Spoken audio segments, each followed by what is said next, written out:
જે લોકોને આ વખતે અમરનાથ ભગવાન શિવના દર્શન કરવા માટે જવાનું હોય તેવા લોકોને આ વિડીયો મોકલો. તમામે તમામ માહિતી હું આ વિડીયોમાં આપને જણાવવા જઈ રહી છું.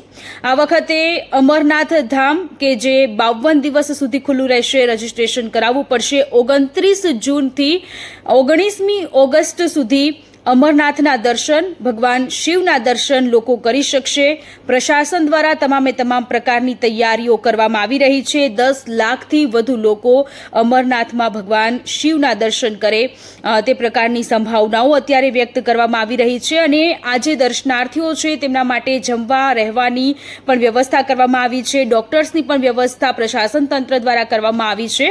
3 એવા વિસ્તાર છે, પહલતાલ અને જમ્મુમાં 125 જેટલા લંગર લગાવવામાં આવ્યા છે કે જેમાં જમવાની વ્યવસ્થા લોકોને મળી રહેશે. દરરોજના આશરે 1.5 લાખ જેટલા લોકો જમી શકે તે પ્રકારની વ્યવસ્થા અત્યારે કરવામાં આવી રહી છે. આ સાથે 57 જેટલા ટેન્ટ પણ ઊભા કરવામાં આવ્યા છે. જો તમારે અમરનાથમાં ભગવાન શિવના દર્શન કરવા માટે જવાનું હોય તો તમારે પહેલેથી રજીસ્ટ્રેશન કરાવવું પડશે.